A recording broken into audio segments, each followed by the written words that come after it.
আমরা সবাই ক্লাসে গেলাম। এর মাঝে তানিয়ার সাথে এই ব্যাপারে একটা প্ল্যান করলাম। থাক, সেটা পরে বুঝবেন, এখন এটা নিয়ে ভাবার সময় নেই। আমার ক্লাস আছে। আমি সব ক্লাস করে তানিয়াকে নিয়ে বাইকের সামনে দাঁড়িয়ে আছি। কিছুক্ষণ পর দেখি জান্নাত আসছে। আমি তানিয়ার সাথে হেসে হেসে কথা শুরু করলাম। একটু আর চোখে তাকিয়ে দেখি মহারানী তো রাগে ফায়ার। যাই হোক, বেশি কিছু বলা যাবে না, তা নয়তো উল্টাপাল্টা কিছু করে ফেলবে। আমি তানিয়াকে চলে যেতে বললাম, তানিয়া চলে গেল। জান্নাত আমার কাছে আসলো। তো যাওয়া যাক, উঠো। চল। দাঁতের দাঁত চেপে বলল। আমি তো তার এই রাগ দেখে খুশি, আবার একটু চিন্তা হচ্ছে এই মেয়ে যে রাগী, আবার উল্টাপাল্টা কিছু করে না বসে। যাই হোক, আমি বাইকে উঠে বসলাম। জান্নাতও বসলো। তারপর সোজা বাসায় আসলাম। জান্নাত সোজা বাইক থেকে নেমে হন হন করে হেঁটে রুমে চলে গেল। যা বাবা, এইটুকুতে এত রাগে গেল, এখনও তো আরও বাকি। আমিও বাইক থেকে নেমে সোজা বাসায় চলে আসলাম। রুমে গিয়ে গোসল করে প্রতিদিনের মতো আজও দিলাম এক ঘুম। তবে রুমে আসার আগে একটা জিনিস দেখলাম, সেটা হলো জান্নাত রুমে এসে তার কলেজ ব্যাগ খাটে ছুঁড়ে ফেলে দেয়।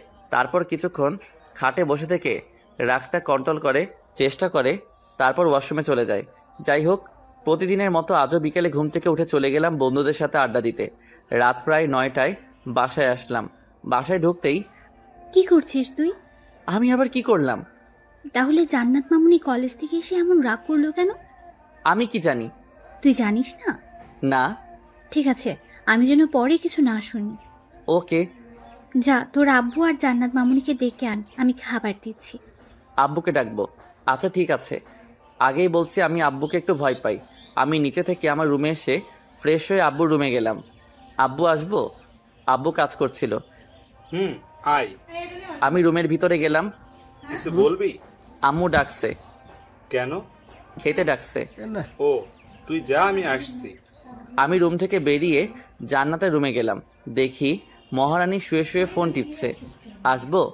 জান্নাত আমার দিকে তাকিয়ে আবার ফোনের দিকে তাকালো, কোনো কথাই বলল না। যা বাবা, এতেই এত রাগ! আমি তার পাশে গিয়ে শুয়ে পড়লাম। ফোনে তাকিয়ে দেখি ফেসবুকে ভিডিও দেখছে। আম্মু খেতে ডাকছে, চলো। কোনো কথা বলছে না। আমি ফোনটা তার হাত থেকে নিয়ে পাশে রেখে দিলাম। সে আবার ফোনটা নিতে যাবে, অমনি জড়িয়ে ধরলাম। রাগ করছো আমার উপর? জান্নাত আমার দিকে তাকালো। কি হলো বলো? না। তাহলে খেতে চলো। ছাড় আমায়। ওকে, বাট রাগ কমছে না? মানে যে কোনো কারণে রাগ করো না কেন? আমি তো জানি কি কারণে রাগ করছে, আপনারাও কিন্তু জানেন, আবার বলে দিয়েন না। ছাড় এখন। আমি জানি তাকে একমাত্র জড়িয়ে ধরলে তার সমস্ত রাগ উধাও। অবশ্যই এটা আগেও বলছি আপনাদের। আর তার রাগ ভাঙানোর একটাই কারণ, যাতে উল্টাপাল্টা কিছু না করে। দুজনে নিচে আসলাম। খাবার টেবিলে বসতেই আব্বু বলল, কাল থেকে তোমার আর কলেজ যাওয়ার দরকার নেই। কেন আব্বু? আমি এক ধরনের শক খেয়ে গেলাম। যদিও আব্বু আগেই বলছিল ব্যবসা সামলাতে হবে আমায়, তবুও আমি সব একা সামাল দিতে পারছি না। তাই বলে পড়ালেখা বাদ দিতে হবে? আমি তো পুরো বাদ দিতে বলিনি। তাহলে পরীক্ষার সময় শুধু পরীক্ষা দিবে। আব্বু, আমি আর কোনো কথা শুনতে চাই না। আমি আম্মুর দিকে তাকালাম। ও তো এখন এগুলো সম্বন্ধে কিছুই জানে না। কে বললো জানে না? ও তো এর আগেও আমার সাথে ব্যবসা দেখেছে। আব্বু, আমি না হয় কিছুদিন পর থেকে যাই? কেন? কাল থেকে গেলে সমস্যা কি? না মানে? না মানে কি? তুমি এমন করছো কেন? ও তো যাবে না বলেনি, বলেছি কিছুদিন পর থেকে যাবে। ওকে, ফাইন। তা কবে থেকে যাবে নবাব? সামনের সপ্তাহ থেকে। মনে থাকে যেন। এরপর সবাই খেয়ে যার যার রুমে চলে আসলাম। খাবার টেবিলে জান্নাত একটা কথাও বলেনি। আমি রুমে এসে দিলাম এক ঘুম। সকালে ঘুমিয়ে আছি, তখনই বুকের উপর ভারী ভারী লাগছিল। একটা চনা, একটা ঘ্রাণ নাকে ভেসে আসলো। আমার আর বুঝতে বাকি রইল না জিনিসটা কি। আজ প্রায় 3 কি 4 মাস পর আবার সেই চিরচেনা মানুষটা জড়িয়ে ধরলো। ঘুম ভাঙলো আমার। তাকিয়ে দেখি জান্নাত শুয়ে আছে। ঠিকই বলছি, 3-4 মাস পর সেই চিরচেনা মানুষটা আগের মতো হতে শুরু করলো। আমিও জড়িয়ে ধরলাম। জান্নাত একটু নড়ে চড়ে উঠলো। ভালো করে তাকিয়ে দেখি মহারানী ঘুমিয়ে আছে। আমি মনে মনে অনেকটা খুশি হলাম। তবে আমি তাকে আরও কাছে পেতে চাই, তাই এতটাই কাছে যে তাকে যেন আর রাতের আধারে লুকিয়ে লুকিয়ে কান্না করতে না হয়। প্রতিটা রাত মেয়েটা কান্না করে, কেউ না জানলেও আমি জানি। যাই হোক, জান্নাত ঘুমিয়ে আছে, আমিও জড়িয়ে ধরে আছি। কিছুক্ষণ পর জান্নাত আস্তে আস্তে চোখ খুলে বলল, উঠে গেছিস? যা ফ্রেশ হয়ে আয়। আমার থেকে ছেড়ে উঠতে যাবে, অমনি আবার জড়িয়ে ধরলাম। কখন এসছো তুমি? কিছুক্ষণ আগে। ছাড়।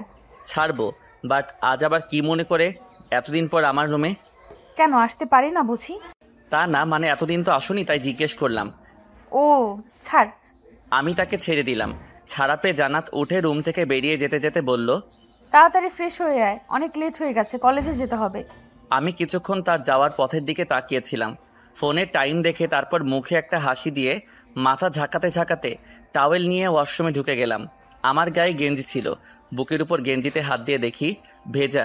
আমার আর বুঝতে বাকি রইল না গেঞ্জিটা ভেজা কেন। মেয়েটা আমার বুকের উপর কান্না করে গেল, আমি টেরি পেলাম না। যাই হোক, ফ্রেশ হয়ে নিচে এসে নাস্তা টেবিলে বসে আছি। কিছুক্ষণ পর জান্নাতও আসলো। আম্মু আর কতক্ষণ বসিয়ে রাখবে? নাস্তা দাও জলদি। আনছি। রান্নাঘর থেকে বেরিয়ে আসতে আসতে বলল। তারপর দুজনে নাস্তা করে কলেজে চলে আসলাম। জান্নাত তার ফ্রেন্ডদের কাছে চলে গেল, আমিও আমার ফ্রেন্ডদের কাছে চলে আসলাম। এসেই ওদের উপর ঝাঁপিয়ে পড়লাম। আরে ভাই স্যার, মেরে ফেলবি নাকি? মামা, আমার কলিজা আগের মতো হওয়া শুরু করছে। কি রকম? তারপর ওদের কাল কলেজ থেকে বাসায় কি হয়েছে সব বললাম। আরে বাহ, একদিনে এত পরিবর্তন! তা ভাই, আমারটাকে ছেড়ে দে। মানে? আমি তানিয়ার কথা বলছি। না ব্রো, এখনো পুরোপুরি ঠিক হয়নি। পুরো ঠিক হলে তারপর। আর তোদের একটা কথা বলছি, আমি মনে হয় আগামী সপ্তাহ থেকে কলেজে আসতে পারবো না। কেন? তানিয়া কই? আসেনি আজ? না, এখনো আসেনি, এসে পড়বে। এখন তুই বল, তুই কলেজে আসবি না কেন? তারপর ওদের আব্বুর সব কথা খুলে বললাম। তার মানে তুই শুধু পরীক্ষার সময় আসবি? বাট সময় পেলে মাঝে মাঝে আসবো। অনেক মিস করবো তোকে ভাই। আমিও। কে কাকে মিস করবে? পিছনে তাকিয়ে দেখি তানিয়া। এই হারামজাদির একটাই অভ্যাস, কোনো বলা নেই কওয়া নেই, পিছনে এসে পুট করে একটা বলে বসবে। এত লেট হলো কেন তোর? আরে বলিস না, বাদ দে। জানিসই তো এখনকার রাস্তাঘাটের অবস্থা। তা কি মিস করছিলি তোরা? আমাকে মিস করছিলি নাকি? হ্যাঁ, আইসে। রনি, আরে তোরা থাম। আরিয়ান তুই বলতো কি মিস করছিল ওরা? তুই রনির থেকে পরে জেনে নিস। এখন ক্লাসে চল, বেল পড়ে গেছে। ও বলবে না, তুই বল। বলবে। এখন ক্লাসে চল। সবাই ক্লাসে আসলাম, সব কয়টা ক্লাস করে বের হলাম। আমি আর তানিয়া বাইকের সামনে দাঁড়িয়ে আছি। রনি বলছে তুই নাকি সামনের সপ্তাহ থেকে আর আসবি না। আব্বুর সাথে ব্যবসা দেখতে হবে, তবে পরীক্ষার সময় আসব। আবার সময় পেলে মাঝে মাঝেও আসব। তা আপোষ শুনছি পরিবর্তন হচ্ছে। ম্যাডাম নতুন করে আবার আগের মতো আপডেট হচ্ছে। ভালো তো। আচ্ছা, তুই রনির সাথেও তো যেতে পারিস, একা যাস কেন? কি করব বল, আমার কি আমার বয়ফ্রেন্ডের সাথে ঘুরতে মন চায় না? তাহলে সমস্যা কোথায়? সমস্যা হলো এখানকার সব লোক কম বেশি আমাকে চিনে, কারণ আমার আব্বু ওই থানার ওসি। ও, তা তোর আব্বু মেনে নিবে? জানি না, তবে আব্বু আমার কোনো কথা কোনোদিনও ফেলেনি। যা চাইছি তাই দিচ্ছে। আশা করছি এটা ফেলবেন না। তুই শিওর তোর কথা রাখবে? পুরো শিওর না।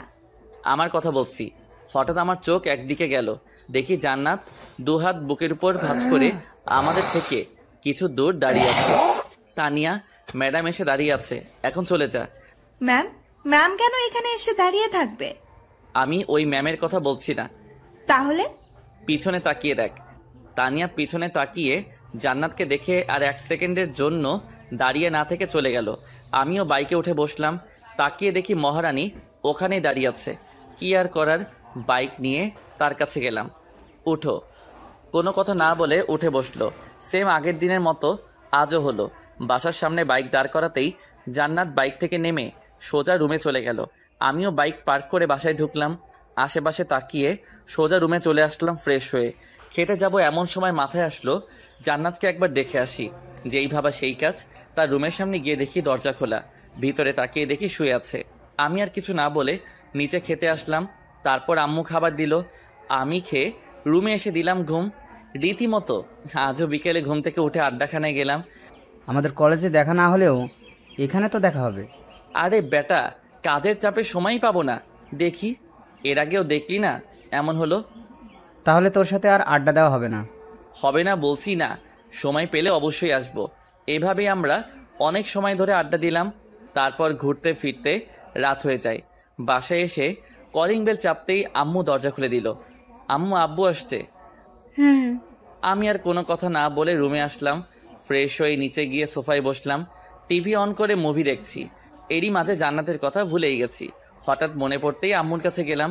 আম্মু রান্নাঘরে ছিল। আম্মু। কি রে, তুই এখানে কি মনে করে? এমনি। আচ্ছা, জান্নাত কি দুপুরে খেয়েছে?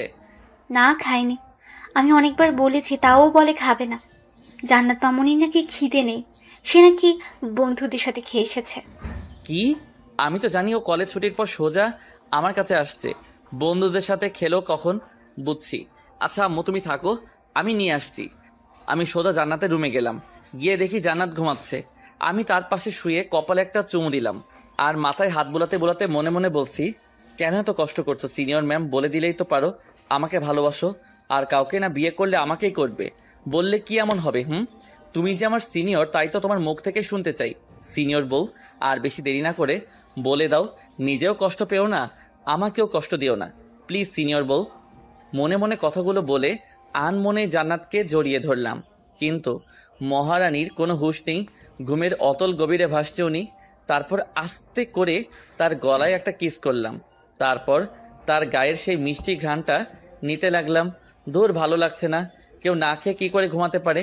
তাই তাকে ছেড়ে দিয়ে ডাকতে লাগলাম, এই যে ম্যাডাম, উঠেন, অনেক ঘুমিয়েছেন। তার কানের কাছে গিয়ে আস্তে করে বললাম, কিন্তু তাও কাজ হলো না। এতপর তার হাত ধরে আস্তে টান দিলাম। অমনি ধরফর করে উঠে বসলো। আমি এক দৃষ্টিতে তাকিয়ে আছি। এতক্ষণ এত কিছু করলাম, জাগলো না, আর এখন হাত ধরে টান মারতে জেগে গেল। জান্নাত আমার দিকে তাকিয়ে বলল, তুই এখানে কখন আসলি? কিছুক্ষণ আগে। এবার তার দু কাঁধে হাত রাখলাম। জান্নাত চোখ বুজে আবার চোখ খুলল। আমি বললাম, দুপুরে খেলে না কেন? এমনি, ভালো লাগছিল না। বন্ধুদের সাথে খেয়েছো কখন? জান্নাত আমার দিকে তাকিয়ে রইল। আমি আবার বললাম, বন্ধুদের সাথে খেয়েছো কখন? এবার অন্যদিকে মুখ ঘুরিয়ে নিল। আমি আবার আমার দিকে ঘুরিয়ে বললাম, চলো খাবে। না, আমি খাবো না, তুই যা। না খেলে শরীরটা খারাপ করবে, চলো। না। আমি তাকে আস্তে করে বুকের সাথে জড়িয়ে ধরলাম। খাবে না কেন? এমনি। জোরালো কণ্ঠে মনে হয় এখনই কান্না করে দিবে। এমনি কেউ না খেয়ে থাকে? চলো খাবে। আমি জান্নাতকে ছেড়ে দিলাম। আমি এখানে বসছি, যাও ফ্রেশ হয়ে আসো। জান্নাত আস্তে করে খাট থেকে নেমে ওয়াশরুমে চলে গেল। আমি খাটে বসে একটা জিনিস ভাবছি, এত কিছু করলাম কিন্তু জাগলো না। আর তার হাত আস্তে করে টান দিতেই জেগে গেল। কাঁধে হাত রাখতেই কেন যেন অদ্ভুত একটা বিহেভ করলো। জান্নাত ওয়াশরুম থেকে বের হতে আমি তাকে নিয়ে নিচে গেলাম। তারপর সবাই খেয়ে যার যার রুমে চলে গেলাম। আমি রুমে এসে দিলাম ঘুম। সকালে ঘুম থেকে উঠে বসলাম, চারপাশে তাকিয়ে দেখছি জান্নাত রুমে এসেছে কিনা। না, আসেনি। ফোনে তাকিয়ে দেখি 5:45। আমি তো অবাক, আজ এত তাড়াতাড়ি ঘুম থেকে উঠে গেলাম। এভাবেই বসে আছি। কিছুক্ষণ পর দরজা ধাক্কা দিয়ে কেউ রুমে এলো। তাকিয়ে দেখি জান্নাত রুমে এসে ঝিমোচ্ছে। আমাকে বসে থাকতে দেখে আবার চলে যাচ্ছিল। দাঁড়াও। জান্নাত দাঁড়িয়ে গেল।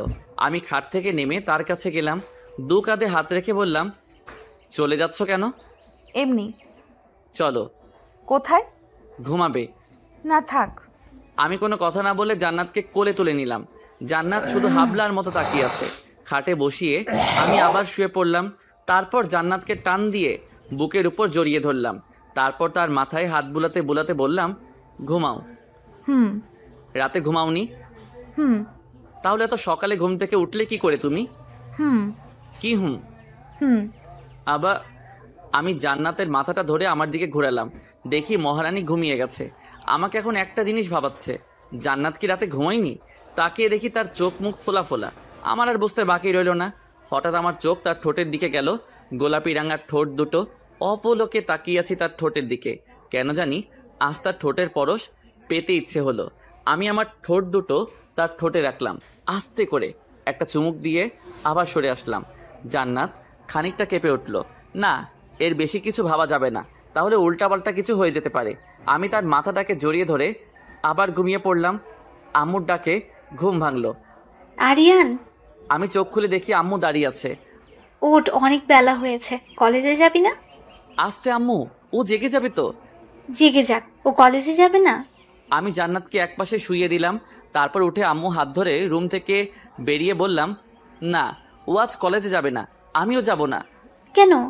আম্মু, আমার মনে হয় জান্নাত কাল রাতে ঠিকমতো ঘুমায়নি। দেখো কেমন চোখ মুখ ফোলা ফোলা। আমরা রুমের দরজার সামনে দাঁড়িয়ে কথা বলছিলাম। আম্মু জান্নাতের দিকে তাকিয়ে একটা দীর্ঘশ্বাস ফেলে বলল, আমরা কি আর মেয়েটাকে আগের মতো করতে পারবো না? আজ কতদিন হয়ে গেল মেয়েটার মুখে সেই মিষ্টি হাসিটা দেখি না। আম্মু চোখ ছলছল করে উঠল। সব ঠিক হয়ে যাবে আম্মু, দেখো ও আগের মতো সবার সাথে কথা বলবে, সবার সাথে হাসাহাসি করবে। তাই যেন হয়। আচ্ছা আম্মু, তুমি যাও, আমি ফ্রেশ হয়ে আসছি। আমি আম্মুকে পাঠিয়ে আবার রুমে এলাম। জান্নাতের কাছে গিয়ে তার কপালে একটা চুমু দিয়ে ওয়াশরুমে চলে গেলাম। হঠাৎ করে কেন জানি দু চোখ দিয়ে পানি পড়তে লাগলো। হাতের তালু দিয়ে যত মুছছি ততই বের হচ্ছে। এই চোখের পানিও সময় না বুঝেই ঝরে। কোনো মতে নিজেকে সামলিয়ে ফ্রেশ হলাম। বাহিরে বেরিয়ে দেখি জান্নাত খাটে বসে আছে। আমি টাওয়েল দিয়ে মুখ মুছতে মুছতে তার কাছে গেলাম। ঘুম থেকে কখন উঠছো? এই তো এখন। অন্যদিকে তাকিয়ে আমি টাওয়েলটা রেখে তার কাছে গেলাম। যাও ফ্রেশ হয়ে আসো, আম্মু নাস্তার জন্য ডেকে গেছে। জান্নাত খাট থেকে নেমে দাঁড়ালো। অমনি আমি পিছন থেকে জড়িয়ে ধরলাম। কোন কারণে রেগে আছো আমার উপর? আমার থুতনিটা তার কাঁধে রাখলাম। না। সত্যি তো? ছাড়, ফ্রেশ হতে হবে, কলেজে যাব। না, আজ কলেজে যেতে হবে না। আমি তাকে ছেড়ে দিলাম। জান্নাত আমার দিকে তাকালো। আমি তার চোখে কিছুটা খুশি দেখতে পাচ্ছি, তবে এটা কিসের খুশি জানি না। কিন্তু তার মুখটা কালো মেঘের মতো করে রাখছে। কেন কলেজে যাব না? এমনি, আজ রেস্ট নাও। না, আমি কলেজে যাব। বলছি যেতে হবে না, যাও ফ্রেশ হও। জান্নাতকে তার রুমে পাঠিয়ে দিলাম। আমি নিচে এসে সোফায় বসে টিভি দেখতে লাগলাম। আম্মু রান্নাঘর থেকে বলে উঠল, কিরে, জান্নাত মামুনি ঘুম থেকে উঠছে? ফ্রেশ হতে গেছে। আম্মু আর কিছু বলল না, আমিও আর কিছু বললাম না। টিভি দেখতে লাগলাম। কিছুক্ষণ পর জান্নাত সিঁড়ি বেয়ে নিচে এসে সোজা রান্নাঘরে আম্মুর কাছে চলে গেল। একটু পর দেখি আব্বুও নিচে নামছে। আব্বুকে দেখে অবাক হলাম, কারণ এই সময় আব্বু অফিসে চলে যায়। আব্বু আমার কাছে এসে সোফায় বসলো। আব্বু আজ অফিসে যাওনি? আজ কাজের চাপ একটু কম, তাই একটু পরে যাব। ও। এরপর দুজনে টিভি দেখতে লাগলাম। টিভিতে নিউজ চলছে। খবর পড়ছে সামিয়া আক্তার ঐশী, আমার দ্বিতীয় ক্রাশ, আমাদের এলাকারই, কিন্তু তার কিছু কিছু কাজের কারণে এখন আর তাকে ভালো লাগে না। যাই হোক, আমরা খবর দেখছিলাম। কিছুক্ষণ পর আম্মু আর জান্নাত নাস্তা এনে টেবিলে রাখলো। টিভি অফ করে নাস্তা করতে আসো। আসছি, টিভি অফ করে আই। আব্বু চলে গেল। আমিও টিভি অফ করে নাস্তার টেবিলে গিয়ে বসলাম। সবাই নাস্তা করে যার যার কাজে মন দিল। আব্বু অফিসে চলে গেল। আম্মু আর জান্নাত রান্নাঘরে চলে গেল রান্না করতে। আমি রুমে এসে বসে বসে গল্প লেখা শুরু করলাম। প্রায় অনেকক্ষণ ধরে গল্পটা লিখে পোস্ট করে দিলাম। কিছুক্ষণ পর বলি, সরি, আলী কল করলো। আমি রিসিভ করলাম। কিরে, আজ কলেজে আসবি না? না রে দোস্ত। কেন? এমনি। আচ্ছা, বিকেলে তাহলে আড্ডাখানায় দেখা হচ্ছে। আমি কলটা কেটে দিলাম। তারপর দিলাম ঘুম। দুপুরে কারো নরম হাতের ছোঁয়ায় ঘুম ভাঙলো। তাকিয়ে দেখি জান্নাত দাঁড়িয়ে আছে। তার চুলগুলো ভেজা মনে হয়, এখনই গোসল করে আসছে। তার মুখে বিন্দু বিন্দু পানি লেগে আছে। ঠোঁটগুলো গোলাপি থেকে গাঢ় গোলাপি হয়ে উঠছে। আমার এমন চাহনি দেখে হয়তো একটু লজ্জা পেয়েছে। আমার ভাবনার শেষ ঘোষণা করলো, আম্মু তোকে খেতে ডাকছে, গোসল করে আয়। আমার এখন মন চাচ্ছে ওকে জড়িয়ে ধরে লম্বা একটা কিস করি, কিন্তু কি করার, কিছু করার নেই। ও হ্যাঁ, জান্নাত আমার আম্মুকে এখন আম্মু বলে ডাকে, আব্বুকে আব্বু বলে ডাকে। জান্নাত কথাগুলো বলে চলে গেল।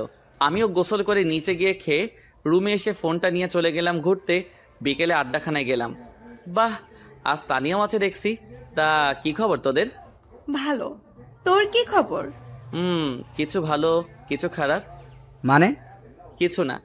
আমি বুঝছি, তুই বল, ভালোটা কি আর খারাপটা কি? কোনটা বলবো, ভালোটা আগে না খারাপটা? খারাপটাই আগে বল। কাল কলেজে থেকে যাওয়ার পর জান্নাত সারাদিন কিছু খাইনি। রাতে আমি বাসায় গিয়ে আম্মুর থেকে শুনি। তারপর আমি তাকে নিয়ে খাওয়ালাম। রাতে তাকে রুমে পাঠিয়ে আমিও আমার রুমে চলে আসলাম ঘুমাতে। সকালে যখন জান্নাত আমার কাছে আসলো, তখন আমি বুঝতে পারি কাল রাতে সে ঘুমোয়নি, সারা রাত কান্না করছে। কিভাবে বুঝলি? তার চোখ মুখ ফোলা ফোলা ছিল, ঘুমে ঝিমোচ্ছিল। আমি জড়িয়ে ধরতেই ঘুমিয়ে গেল। ও, তোরা এমনভাবে ও করছিস কেন? কিছু না। এবার ভালো খবরটা বল। ভালোটা হলো, আমার বলতে কেমন জানি লাগছে। আরে বল, আমরাই তো। এই ফার্স্ট টাইম আমি জান্নাতকে লিপ কিস করছি। ওরে বাবারে, আপু কিছু বলেনি? বলবে কি করে, সে তো ঘুমিয়েছিল। ঘুমিয়েছিল বলে কিছু বলেনি, জেগে থাকলে কানের নিচে দুটা দিত। ওরা তিনটা হাসতে লাগলো। দাঁত কেলানি বন্ধ কর। আচ্ছা, আমি যার জন্য আজ আসলাম। কিসের জন্য আসলি? একটা প্ল্যান তোর জন্য, এতে 100% শিওর কাজ হবে এখন। কি প্ল্যান? তারপর তানিয়া তার প্ল্যান বলল। এটা বেশি হয়ে যাবে না? না, এটা আর এখনই করার সময়। এই প্ল্যানটা ঠিক মতো হলে দেখবি জান্নাত আপুর আগের মতো হয়ে যাবে। বেশি কিছু বলিস না বইন। আরে না, বেশি কিছু বলবো না। আচ্ছা তোরা থাক, আমি বাসায় যাই। সাবধানে ভাই, দেখিস আগের রাগ ক্ষোভ ফিরে এলে তোর আবার মাথা না ফাটাই। এই, তুমি ওরা ভয় দেখাচ্ছ কেন? না মানে তুমি তো আপুর রাগটা দেখোনি, তাই তুমি বুঝো না। আমরা দেখেছি, আমরা জানি। আচ্ছা আমি গেলাম। আর তানিয়া বইন, প্লিজ যা যা বলছিস এর থেকে একটু বাড়িয়ে বলিস না। না, বলবো না, তুই যা। আমি ওখান থেকে বাসায় চলে আসলাম। সোজা রুমে চলে গেলাম। কিছুটা ভয় ভয় লাগছে, যদি উল্টাপাল্টা কিছু হয়ে যায়। বিকেল ঘড়িয়ে সন্ধ্যা হলো। আমি ফোনটা রুমে রেখে নিচে গেলাম। কিরে, আজ যাসনি কোথাও? গিয়েছি, আবার চলে আসছি। কেন? ভালো লাগছিল না। শরীর খারাপ? না, এমনি যাইনি। ওহো। আচ্ছা আম্মু, জান্নাত কই? রুমে হয়তো। যাক, ভালোই হলো। কিরে, কি ভাবছিস? কই কিছু না তো। আজকাল তোকে কেমন জানি লাগছে। কেমন লাগছে? কি জানি। আচ্ছা বাদ দে, নাস্তা দিচ্ছি, খাবি? আয়। না, এখন আর কিছু খাবো না। আমি গিয়ে সোফায় বসে পড়লাম। টিভি অন করে বসে আছি, মনে শুধু অন্য চিন্তা। ওদিকে কি হচ্ছে কে জানে। তানিয়া ফোন করেছে কিনা। অনেকক্ষণ হলো টিভি চালিয়ে বসে আছি, এতক্ষণে কাজ হয়ে গেছে মনে হয়। আমি টিভি অফ করে রুমের দিকে পা বাড়ালাম। দরজার সামনে দাঁড়িয়ে আছি। রুমের ভিতরে দেখি জান্নাত আমার ফোনে কান দিয়ে অন্যদিকে ঘুরে দাঁড়িয়ে আছে। একটু পরপর চোখের পানি মুছে আমি দুপা পিছিয়ে আবার কাশিদের রুমে ঢুকলাম। আরে তুমি এখানে, আর আমি তোমাকে নিচে খুঁজছি।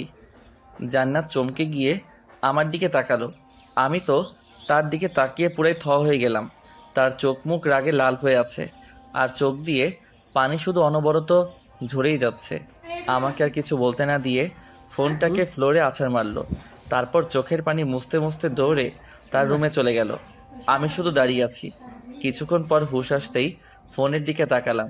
দেখি ফোনের কেচিং এক জায়গায়, ব্যাটারি অন্য জায়গায়। যাক, ফোন আমার জান আগের মতো ঠিক হলেই হবে। ও রুমে গিয়ে আবার উল্টাপাল্টা কিছু করে না বসে। আমি আবার তার রুমে গেলাম, যে দেখি মহারানী বালিশে মুখ গুজে কান্না করছে। এই তানিয়া আবার কিছু বাড়িয়ে বলেনি তো? আমি গিয়ে তার পাশে বসলাম, তার মাথায় হাত রাখলাম। হয়তো আমার উপস্থিতি আগেই টের পেয়েছে। হাত সরা। কেন, কি হয়েছে? হাত সরাতে বলছি। কি হয়েছে বলবে তো? হাত সরা। বলেই এক ঝটকায় হাতটা ছাড়িয়ে নিল। তারপর উঠে বসে বলতে লাগলো, এখানে কি চাই তোর? হ্যাঁ, যা তোর তানিয়ার কাছে যা, বের হ আমার রুম থেকে। অনেকটা রেগে কথাগুলো বলছে। আমি শুধু তাকিয়ে আছি। কি রে, কথা কানে যায় না? বের হ। আমার কথা শোনো। তোর কোনো কথা আমি শুনছি না, তুই বের হ আমার রুম থেকে। কেন যে দাদু মরার আগে তোর সাথে আমার বিয়ে ঠিক করে গেছে, আর কেন যে আমি তোকে ভালোবাসতে গেলাম, কপাল আমার। বলেই কান্না করতে লাগলো। আরে শুনো তো। আরে আর কিছু বলতে না দিয়ে জান্নাত আমাকে ধাক্কাতে ধাক্কাতে রুম থেকে বের করে দরজা লাগিয়ে দিল। তারপর আবার আগের মতো বালিশে মুখ গুজে কান্না করছে। আমি আর কি করব, আবার রুমে চলে আসলাম। রাগ একটু কমলে তারপর আবার যাব, বলবো এসব একটা প্ল্যান ছিল। রুমে এসে ফোনের পার্টগুলো হাতে নিয়ে খাটে গিয়ে বসলাম। ফোনটার অবস্থা একদম নাজেহাল, এটা একেবারে অকেজো হয়ে গেছে, কোনো কাজেই আর আসবে না। আম্মু আমার রুমে আসলো। কি রে, কি হয়েছিল? এমন চেঁচামেচি করেছে কে?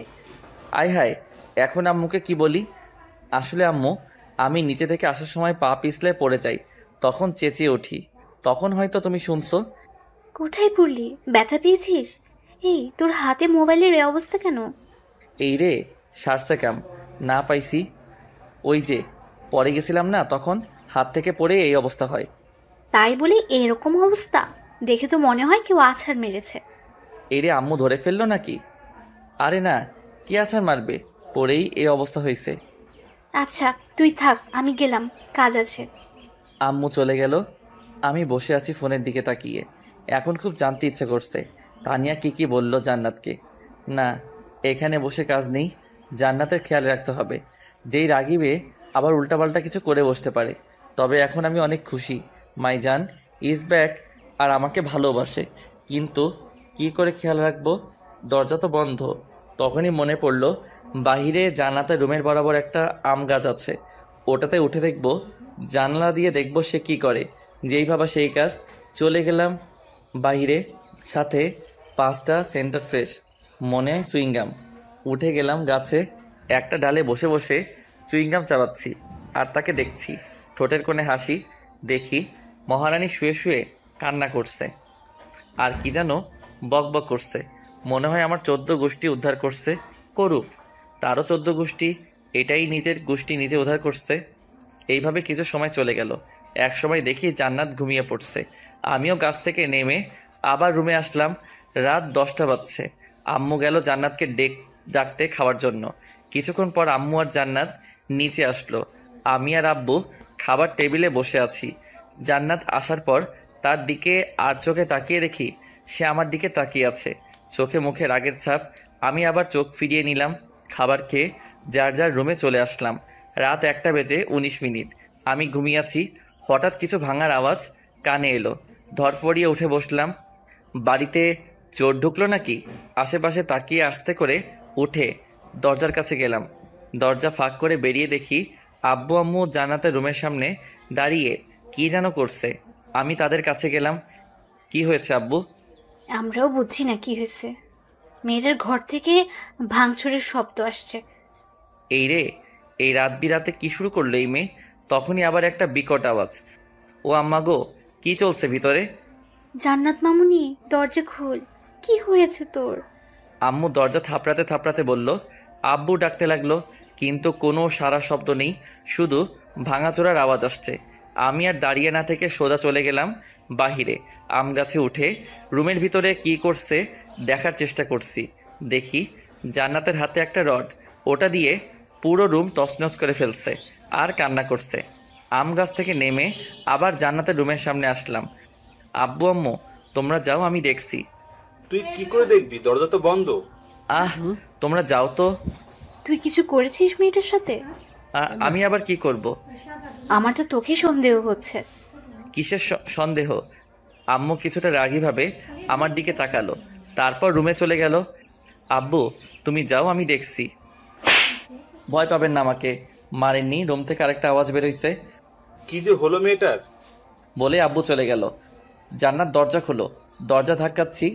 প্লিজ আমার একটা কথা শুনো। আবার কিছুতে বাড়ি দিছে। প্লিজ দরজাটা খোলো, তারপর আমি তোমাকে সব বলছি। আমার কিচ্ছু শোনার নেই, তুই এখান থেকে যা।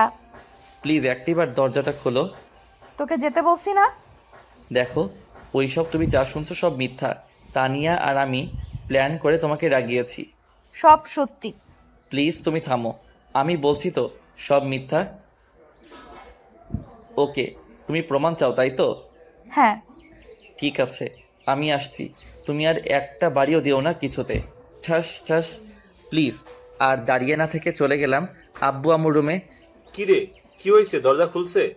না আব্বু, দেখি তোমার ফোনটা দাও তো। কেন, তোর ফোন কই? আমার ফোন দিয়ে কি করবি? দাও তো, বেশি কথা বলো না। ফোনটা নিয়ে চলে আসলাম জান্নাতের রুমের সামনে।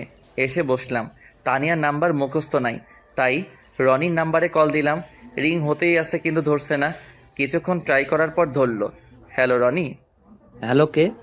এত রাতে ডিস্টার্ব করছেন কেন? আরে আমি। ও আরিয়ান, হ্যাঁ কি জন্য কল করলি? ভাই, বিরাট সমস্যা হয়ে গেছে। তুই তানিয়ার নাম্বারটা দে তাড়াতাড়ি। তোর কাছে তো তানিয়ার নাম্বার আছেই। তোকে পরে সব বলবো, তাড়াতাড়ি নাম্বার দে। নে তোল, 01718। আচ্ছা রাখছি। কলটা কেটে দিলাম। তানিয়ার নাম্বারে কল দিলাম। রিং হতেই আছে। Pick up the phone Tania, pick up the phone. Hello hello Tania. Aryan, তুই এত রাতে? কোনো সমস্যা হয়েছে? তুই কি বলছিস বোন জান্নাতকে? কেন, কি হয়েছে? সব ভাইঙ্গা লাগছে বোন। কি কোষ? তুই একবার জান্নাতের সাথে কথা বল। ভাই, আমার এখন ভয় করছে। তুই সমস্যা পাকাইছস, তুই সমাধান করবি। জান্নাত। কি হয়েছে? তানিয়া কথা বলবে, দরজা খুলো। দরজার নিচে দিয়ে ফোন দে। বাধ্য ছেলের মতো ফোনটা দিয়ে দিলাম। ওপাশে কি বলছে কি করছে কিছু শোনা যাচ্ছে না। কিছুক্ষণ পর জান্নাত দরজা খুলে দিল। আমি তো জান্নাতকে দেখে থমকে গেলাম। এক হাতে রড, অন্য হাতে ফোন। জান্নাতের পরনে প্লাজো আর গেঞ্জি, দু হাত থেকে রক্ত পড়ছে। ঠোঁটের কোণ ফেটে রক্ত বেয়ে থুত নিতে এসে থেমেছে। চোখ দুটো লাল হয়ে আছে, চোখ থেকে পানি গল গল করে পড়ছে। ফর্সা গাল দুটো পুরো টকটকে লাল হয়ে আছে। নিজেকে এখন খুব অপরাধী মনে হচ্ছে। আর দাঁড়িয়ে থাকতে পারলাম না, জড়িয়ে ধরলাম আমার কলিজাটাকে। হেলে পড়লো আমার কলিজাটা আমার উপর, 2 ফোঁটা চোখের পানি গড়িয়ে পড়লো আমার। সরি, অনেক বড় ভুল করে ফেলছি আমি, আর হবে না। ভুলটা আমারও ছিল। না, তোমার কোনো ভুল ছিল না, সব দোষ আমার। জান্নাত কেঁদে উঠল। আমি জান্নাতকে কোলে তুলে নিলাম। রডটা ফেলে দাও। জান্নাত রডটা ফেলে দিল। আমি জান্নাতকে আমার রুমে নিয়ে আসলাম। তারপর যেসব জায়গা কেটে গেছিলো সেই জায়গাগুলো ভাইডিন দিয়ে ড্রেসিং করে ব্যান্ডেজ করে দিলাম। জান্নাত কান্না করছে আর আমার দিকে তাকিয়ে আছে। ডক্টর আঙ্কেলকে কল করিনি, কারণ এখন অনেক রাত হয়ে গেছে। পায়ে কোনো চোট পাওনি তো? না। দেখি। না থাক, দেখা লাগবে না। আমি তার পায়ের কাছে গিয়ে বসলাম। জান্নাত শুয়েছিল, পা দুটো কোলে নিলাম। নিমিষে চোখের পানি গড়িয়ে পড়ল আমার। একটা মানুষ এতটা যন্ত্রণা কি করে সইতে পারে?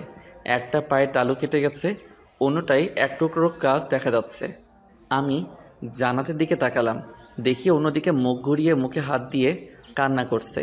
আমি চোখের পানি মুছে ব্যান্ডেজ কাপড়ে ভাইডিন লাগিয়ে আগে কাটা পাটা পরিষ্কার করে ব্যান্ডেজ করে দিলাম।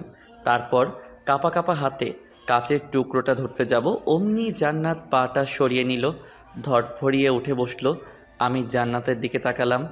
কষ্ট হচ্ছে, ব্যথা লাগছে অনেক। কাজটা বের না করলে আরও কষ্ট হবে, পাটা এদিকে দাও। জান্নাত আমার দিকে পা দিয়েও দিল না। আমি জান্নাতের পাশে গিয়ে বসে তার কপালে চুমু দিয়ে মাথাটাকে জড়িয়ে ধরলাম। প্লিজ এমন করো না, কাচের টুকরোটা বের করতে হবে, না হলে আরও ব্যথা করবে।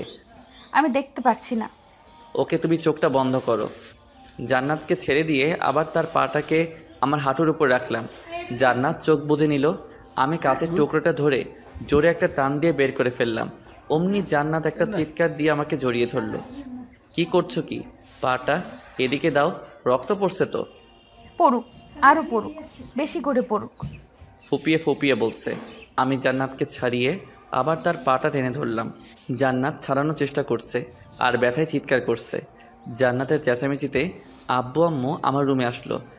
এই, এটা কি করে হলো? কিরে, কথা বলছিস না কেন? কি করে হলো এরকম? আমি কোনো কথা না বলে আগে পায়ের রক্ত মুছে তারপর ব্যান্ডেজ করে দিলাম। ব্যান্ডেজ করা শেষে জান্নাত জড়িয়ে ধরলো, আবার বুকে মাথা দিয়ে শক্ত করে জড়িয়ে ধরে আছে। কিরে, কথা বলিস না কেন তোরা? আব্বু, আমরা কালই বিয়ে করব। কি বলছিস তুই মা? এত তাড়াতাড়ি কিভাবে সম্ভব? আমি কোনো কথা শুনতে চাই না, আমি কালই বিয়ে করব। দেখো, এত তাড়াতাড়ি কি করে সম্ভব? আর তুমি তো এখন অসুস্থ। তুই একদম কোনো কথা বলবি না, না হলে তোকে এখন কি করি নিজেও জানি না। এমনিতেই তোর উপর রাগ আছে আমার। ওকে ওকে, কোনো কথা বলবো না। আমরা কালই বিয়ে করব। দেখ মামনি, বললেই তো সব হয় না, কিছু সময় তো লাগে সব জোগাড় করার। তোমরা আমাকে কেউ ভালোবাসো না। চলে যাব আমি। কোথায় চলে যাবি? আব্বু আম্মুর কাছে। আব্বু দুপা পিছিয়ে আম্মুর দিকে তাকালো। আমি জান্নাতকে আরো শক্ত করে জড়িয়ে ধরলাম। চোখ দুটো এলোমেলো করে আব্বুকে বললাম, আব্বু, ও যা বলছে তাই করো। কিন্তু আমি আর কোনো কথা শুনতে চাই না আম্মু, প্লিজ। আব্বু আম্মু আর কোনো কথা না বলে চলে গেল। আমার চোখের পানি গড়িয়ে পড়ল। কাঁদছিস কেন? হ্যাঁ, না, কই কাঁদছি। ভালোবাসিস আমায়? আমি জান্নাতকে আরও একটু শক্ত করে জড়িয়ে ধরলাম। হয়তো তার প্রশ্নের জবাব সে পেয়ে গেছে, তাই তো আমাকেও সে শক্ত করে জড়িয়ে ধরল। কখনো ছেড়ে যাবি না তো? এই দেহে যতদিন শ্বাস আছে ততদিন আমি তোমার পাশে আছি। সত্যি তো? শতভাগ সত্যি। ব্যথা করছে অনেক। কোথায়? পায়ে? আজকে রাতটা একটু কষ্ট করো, কাল সকালে ডক্টর আঙ্কেলকে ডেকে আনবো। দেখি ছাড়ো, আমি তোমার কিছু জামা কাপড় নিয়ে আসি। এগুলো তো একেবারে রক্তে ভরে গেছে। আর একটু এইভাবে থাকি না। আগে জামা কাপড় পাল্টাও, তারপর যতক্ষণ ইচ্ছে এইভাবে জড়িয়ে ধরে থেকো। কি? কিছু না। আর এসব কি পরো? হ্যাঁ, আমি না বলছি গেঞ্জি প্লাজো এগুলো একদম পরবে না। আমার এগুলো পরে ঘুমাতে ভালো লাগে। ও আচ্ছা আমি তোমার জামা কাপড় আনছি, তুমি বসো। আমি জান্নাতকে ছেড়ে দিয়ে তার রুমে গেলাম জামা কাপড় আনতে। রুমে গিয়ে তো আমি হতভম্ব হয়ে গেলাম। পুরো ফ্লোরে কাচের টুকরো ছড়িয়ে ছিটিয়ে আছে, এক এক জায়গায় রক্ত দেখা যাচ্ছে। পুরো রুমের অবস্থা একেবারে নাজেহাল। আমার পুরো শরীর ঝাঁকুনি দিয়ে উঠল। ওই সময় ভালোভাবে দেখা হয়নি, পরক্ষণে আমার চোখ গেল রডটার দিকে। পুরো রড রক্তে লাল হয়ে আছে। দুহাত দিয়ে মাথা চেপে ধরে ভাবলাম এই মেয়ে রড পেল কই। তারপর আস্তে আস্তে আলমারির কাছে গেলাম, আলমারি খুলে জান্নাতের কিছু জামা কাপড় নিলাম। তারপর বেরিয়ে আসলাম রুম থেকে।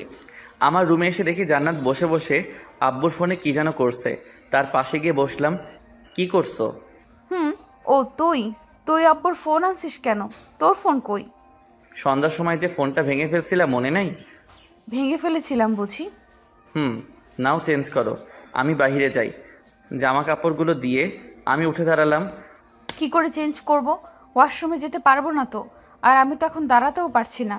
আমি কি বলছি ওয়াশরুমে যেতে? এখানে চেঞ্জ করো। আমি তো বলছি আমি বাইরে যাচ্ছি। ওয়াশরুমে যেতে হবে, রক্তগুলো ধুতে হবে। রক্ত? কোথায় রক্ত? আমি না রক্ত পরিষ্কার করে দিলাম। কই রক্ত দেখি? জান্নাতের দিকে একটু ঝুঁকলাম রক্ত কোথায় দেখার জন্য। অমনি আমার দু কাঁধে দুহাত জড়িয়ে ধরে কানে কানে বলল। কানে কানে কি বলল সেটা আপনাদের শুনে কাজ নেই। আমি বললাম এটা আগে বলবে তো দেখি। আমি জান্নাতকে কোলে তুলে নিলাম, তারপর ওয়াশরুমে নিয়ে গেলাম, সাথে জামা কাপড়গুলোও নিয়ে আসলাম। নাও কাজ সেরে একেবারে জামা কাপড় চেঞ্জ করে ফেলো, আমি এসে আবার নিয়ে যাব। আমি ওয়াশরুম থেকে বেরিয়ে দরজা লাগিয়ে দিলাম। তারপর খাটের দিকে নজর দিতেই দেখি বিছানার চাদরে রক্ত লেগে আছে। নিজের দিকে তাকিয়ে দেখি দু হাতে রক্ত। পরনে গেঞ্জি ছিল, গেঞ্জিতেও রক্ত, প্যান্টেও রক্ত। খাটের কাছে গিয়ে বিছানা থেকে চাদরটা আলাদা করে ফেললাম। আলমারি থেকে নতুন একটা চাদর বের করে সেটা বিছিয়ে দিলাম। তারপর আগের চাদরটা রুমের এক কোণে রেখে দিলাম। জান্নাতের ফ্রেশ হতে দেরি হবে তাই একটা গেঞ্জি আর প্যান্ট নিয়ে অন্য রুমে চলে গেলাম ফ্রেশ হতে। আমাদের বাড়িটার প্রত্যেকটা রুমের সাথে একটা করে ওয়াশরুম আছে। ফ্রেশ হতে গিয়ে গোসল করে ফেললাম। ভেজা গেঞ্জি প্যান্টগুলো আর ধুলাম না, ওয়াশরুমে ফেলে চলে আসলাম। শুকনো গেঞ্জি প্যান্ট পরে রুমে আসলাম। রুমে এসে দেখি জান্নাত ওয়াশরুমের দরজা ধাক্কাচ্ছে আর আমাকে ডাকছে। তাড়াতাড়ি করে গিয়ে দরজা খুলে দিলাম। কোথায় গিয়েছিলি? হ্যাঁ, ফ্রেশ হতে গেছিলাম, পরে একেবারে গোসল করে ফেললাম। এভাবে হাঁপাচ্ছ কেন? ভয় পাচ্ছিলাম। কি ভয়? যখন একা থাকো তখন ভয় করে না? এই সময় তো আমি ঘুমে থাকি, ভয় আসবে কোথা থেকে? আর এখন রাত কটা বাজে খবর আছে? বুঝছি। দেখি। আমি জান্নাতকে কোলে তুলে নিলাম। এই তুমি কি খাও? হ্যাঁ। কেন? এত ওজন কেন তোমার? কি? নামা আমায়। কেন? নামাতে বলছি, নামা। সরি, আর বলবো না। তোকে বলছি নামাতে। যদি না নামাই? থাপ্পড় খাবি এখন। ওকে দাও। আমি চোখ বুজে গাল বাড়িয়ে দিলাম, তখন নরম কিছু গালে এসে ছুঁয়ে গেল। চোখ বুজে বোঝার চেষ্টা করলাম জিনিসটা কি ছিল। যখন বুঝলাম তখন চট করে চোখ খুললাম। জান্নাতের দিকে তাকিয়ে দেখি আমার বুকে মুখ লুকাচ্ছে। ওয়াশরুম থেকে বেরিয়ে জান্নাতকে খাটে শুয়ে দিলাম। তারপর দরজাটাকে একটু চেপে দিয়ে জান্নাতের পাশে এসে শুয়ে পড়লাম। জান্নাত আমাকে জড়িয়ে ধরে বুকে মাথা রাখলো, আমিও জড়িয়ে ধরলাম। এই দ্বিতীয়বারের মতো আমি আমার বউ থেকে আবার কিছু একটা পেলাম। নিজের ইচ্ছায় সে দিল। বউকে? কেন তুমি? এখনো তো আমাদের বিয়ে হয়নি। হয়নি হবে? আচ্ছা একটা কথা বলি। কি? বলছি কি, বিয়েটা আরও কিছুদিন পরে করলে হয় না? না, হয় না। আর এই বিষয়ে আমি আর কোনো কথা বলতে চাই না। বিয়ে কাল হবে মানে কালই হবে। রাখছো কেন? চুপ, আর একটা কথাও বলবি না। এখন ঘুমা, রাত অনেক হইছে। আচ্ছা আমার একটা কথা মাথায় আসছে না। কি? তানিয়া তোমাকে এমন কি বললো যার জন্য তুমি এত রেগে গেছো? এখন ঘুমা, পরে এক সময় বলবো। এখন বললে কি হয়? রাত অনেক হইছে, ঘুমাতে বলছি। আমার অনেক ঘুম পাচ্ছে। ওকে ওকে ঘুমাও। আমি জান্নাতের মাথায় হাত বুলিয়ে দিলাম। জান্নাত ঘুমিয়ে পড়ল। আস্তে আস্তে আমিও ঘুমিয়ে পড়লাম। শেষ রাতে হঠাৎ করে আমার ঘুম ভেঙে গেল। চোখ খুলে জান্নাতের দিকে তাকিয়ে দেখি সে কাঁপছে। কপালে হাত দিয়ে দেখি জ্বর, গা পুড়ে যাচ্ছে। আমি জান্নাতকে এক পাশে শুইয়ে দিয়ে তাড়াতাড়ি আলমারি থেকে একটা কাঁথা বের করে তার গায়ে জড়িয়ে দিলাম, কিন্তু কাজ হলো না, তখনও কাঁপছে। আমি জান্নাতকে কাঁথার উপর দিয়ে জড়িয়ে ধরলাম। ঘণ্টাখানেক পর আস্তে আস্তে তার কাঁপুনি থামলো। আমি তাকে ছেড়ে দিয়ে কপালে হাত রাখলাম। জ্বরে গা পুড়ে যাচ্ছে কিন্তু এখন আর কাঁপছে না। আমার যখন জ্বর হতো তখন জান্নাতই আমার দেখাশোনা করতো। আম্মুকে একদম আমার কাছে আসতে দিত না। কথাটা মনে হতে ওয়াশরুমে চলে গেলাম। মগে পানি নিয়ে রুমে আসলাম। তারপর একটা তোয়ালে ভিজিয়ে জান্নাতের কাছে আসলাম। উদ্দেশ্য তার শরীর মুছে দিব, কিন্তু আমার কেমন জানি লাগছে। ধুর, কাল বাদে পরশু ও আমার বউ, তখন তো আমাকেই সব দেখতে হবে। কথাটা মনে হতেই জান্নাতের উপর থেকে কাঁথাটা সরিয়ে দিলাম। তারপর তার হাত পা মুখ ভালো করে মুছে দিলাম। কিছুক্ষণ পর তার কপালে হাত দিয়ে দেখি জ্বর কিছুটা কমেছে। আমি তার গায়ের উপর কাঁথা দিয়ে আবার ঘুমিয়ে পড়লাম। সকালে ঘুম থেকে উঠে দেখি জান্নাত আমার বুকে মাথা রেখে শুয়ে আছে, আমার মুখের দিকে তাকিয়ে আছে। কি দেখছো? কিছু না। পায়ে ব্যথা করছে এখন। আমি জান্নাতের কপালে হাত রাখলাম, দেখি এখনো জ্বর কমেনি। দেখি সরো, আমি ডক্টর আঙ্কেলকে কল করছি। না, একটু পরে উঠবি। আমি এখন এভাবে থাকবো। বাচ্চাদের মতো কথা বলছো কেন? তোমার জ্বরে গা পুড়ে যাচ্ছে। ডক্টর আঙ্কেলকে কল করতে হবে, সরো। না, আমি সরবো না। আমি এভাবে থাকবো। ওকে থাকো। রাতে আব্বুর ফোন কোথায় রাখছো? টেবিলে। খাটের পাশে ছোট একটা টেবিল আছে, ওটার দিকে তাকিয়ে দেখি ফোনটা টেবিলের উপর রাখা। হাত বাড়িয়ে ফোন নিয়ে নিলাম।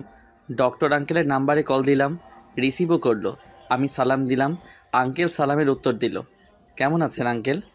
ভালো, তুমি কেমন আছো? ভালো। আঙ্কেল, আমাদের বাসায় একটু আসতে পারবেন? কেন, কি হয়েছে?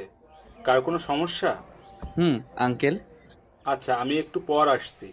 একটু তাড়াতাড়ি আসলে ভালো হতো আঙ্কেল। বিষয়টা কি একটু সিরিয়াস? হুম। আচ্ছা ঠিক আছে, আমি আসছি। আমি কলটা কেটে দিলাম। জান্নাতের দিকে তাকিয়ে দেখি সে ঘুমাচ্ছে। আমি জান্নাতকে আস্তে করে একপাশে শুইয়ে দিলাম। তারপর আমি উঠে ওয়াশরুমে গেলাম। ফ্রেশ হয়ে বেরিয়ে দেখি জান্নাত এখনও ঘুমাচ্ছে। আমি নিচে চলে আসলাম, দেখি আম্মু টেবিলে সকালের নাস্তা দিচ্ছে। আসছিস, নে নাস্তা কর। জান্নাত মামুনি ঘুম থেকে উঠছে? একবার উঠছিল, এখন আবার ঘুমিয়ে গেছে। মেয়েটার কি হলো বলতো, এমনভাবে রেগে গেল কেন? আব্বু অফিসে চলে গেছে। কথা ঘোরানোর চেষ্টা করছিস কেন? আমি যেটা বলছি সেটার উত্তর দে। যে রাগ করছে তার কাছ থেকে পরে জেনে নিও। চেয়ার টেনে বসলাম। তুই আমি এখন এখানে খেতে আসছি, খাবার দিলে দাও, না দিলে আমি চলে যাই। হালকা একটু রাগ দেখালাম। এখন সব বললে আমার চুল ছিঁড়ে ফেলবে। তোকে আমি খাবার দিতে বলছি, আম্মু নাস্তা দিচ্ছে আর বিড়বিড় করে বলছে, আমার মেয়েটার যদি কিছু হয় আমি কাউকে ছাড়বো না। মেয়েটা শুধু একবার বলুক তার হাত পা কেটে যাওয়ার পেছনে কারো হাত আছে, আমি তখনই তার হাত কেটে ফেলবো। আম্মু বিড়বিড় করছে আর নাস্তা দিচ্ছে। আমি আর চোখে আম্মুর দিকে তাকিয়ে ভীষণ রেগে আছি। আমি সুন্দর একটা ঢোক গিলে বসে রইলাম। নাস্তা শেষ করে আম্মুকে বললাম, আব্বু কি অফিসে চলে গেছে? না যায়নি বললে না তো। যায়নি। কেন? কাল রাতে জান্নাত মামুনি কি বলেছে মনে নেই? তোদের নাচ বিয়ে, তোর আব্বা সবাইকে কল করে বলে দিয়েছে দুপুরের মধ্যে সবাই চলে আসবে। বিকেলে তোদের বিয়ে হবার পর সবাই আবার চলে যাবে। দূর, ভালো লাগে না। কোথায় ভেবেছিলাম আমার বিয়ে ধুমধাম করে হবে, 2-3 দিন বাড়িতে মেহমান থাকবে, আনন্দ উল্লাস হবে। সবার আশা সবসময় পূর্ণ হয় না। ধুর, কিছুক্ষণ পর ডক্টর আঙ্কেল আসবে। তুমি আমার রুমে গিয়ে জান্নাতকে ঘুম থেকে তুলে নাস্তা করিয়ে দাও জলদি। বাইরে এখন কি কাজ? আহ আমি বলছি বাসায় থাকতে। ধুর বলেই বেরিয়ে আসলাম। সোজা আলীর বাসায় চলে আসলাম। এদিকে আম্মু আমার রুমে এসে দেখে জান্নাত ঘুম থেকে উঠে বসে আছে। কিরে মা, ঘুম থেকে কখন উঠলি? এই তো আম্মু, একটু আগে। দেখি এদিকে আয়। আম্মু খাটে বসলো, জান্নাত আম্মুর কোলে মাথা রাখলো। কিরে মা, জ্বরে তো তোর সারা শরীর পুড়ে যাচ্ছে। ও কিছু না, একটু জ্বর আসছে। এটা একটু?